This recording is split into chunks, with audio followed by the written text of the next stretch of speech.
Всечестни отци, представители на монашеството, братя и сестри, скъпи чада на Варненската и Великопреславска епархия, в първите минути от настъпилия празник на Светлото Христово Възкресение, ние се обръщаме към всички, които чуват възгласянето на жизнеутвърждаващото апостолско приветствие Христос Воскресе.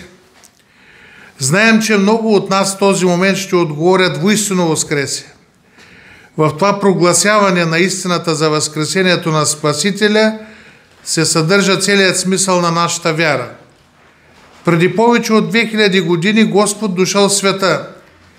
Той дал на човеците забележително нравствено учение, което подкрепил не само с силата на своите думи и тяхната удивителна вътрешна логика, но и с велики и чудни действия. Достатъчно е да кажем, че възкресяването на светия и праведен Христов приятел, четиридневния Лазар, което извършил Господ, отекнало в целия Иерусалим. Спасителят дигнал от гроба човека, който 4 дена преди това бил погребан. Неговото тяло имало явни признаци на тление. Това и други подобни чудеса дълбоко развълнували тези, които станали свидетели на проявлението на Божията сила. Същевременно, ако всичко беше завършило само с Голготата, смъртта и поражението, то паметта за Исус от Назарет щеше да се съхрани в народа само като памет, характерна за героите, философите, мислителите или отделни лидери. Без Възкресението Христово не би възникнала църквата, обществото от хора, които живеят с вярата в Господа, които чрез тази вяра реално се съединяват с Него и получават сила за своето вътрешно духовно усъвършенстване. Възкресението на Господа свидетелства за това, че Той не само е Син човечески, но Син Божий.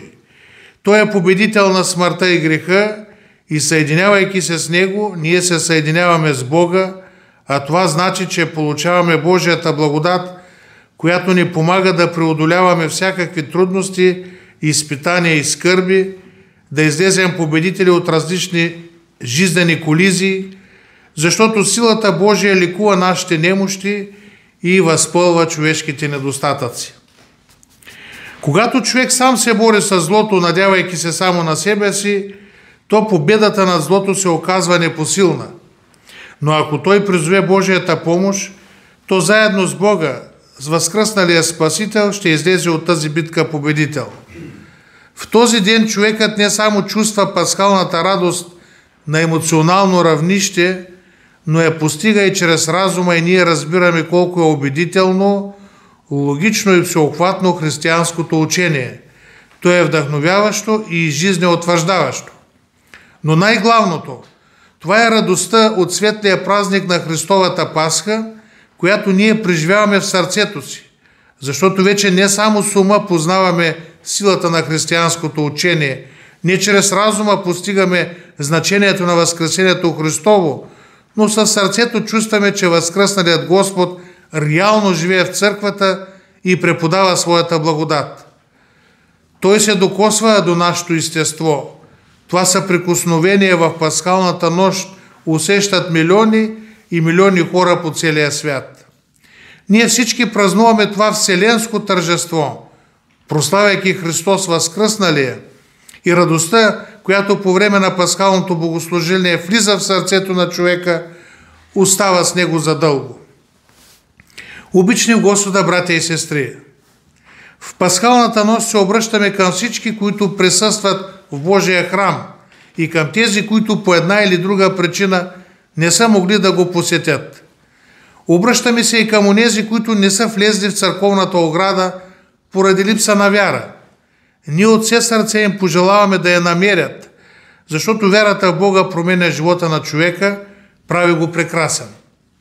Тези, които в пасхалната нощ пребивават на одъра на болестта или изпълняват служебния си дълг, тези, които сега не присъстват на тържественото богослужение, но с разума и сърцето си в този момент се присъединяват към всички християни, изпълващи Божиите храмове, пожелаваме им да получат дара на Божията благодат, за да може пасхалната радост да се докосне и до техните сърца.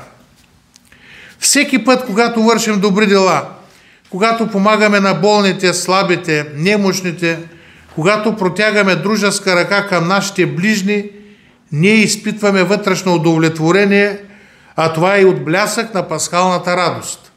Ако нашите постъпки и действия отговарят на заповедите Господни, ако ние следваме това, към което ни призовава Бог, животът ни ще се изпълни с радост и щастие. Защото да живееш в съответствие с Божиите заповеди, това значи да бъдеш щастлив. Още веднъж от цялото си сърце поздравяваме вас, скъпите чеда на Варненска и Великопреславска епархия, с празника на Светата Пасха, със светлото Христово възкресение. Нека пасхалната радост, колкото може по-дълго да се съхранява в нашите сърца и светлината на Христовото възкресение да озарява нашия живот. Христос воскресе!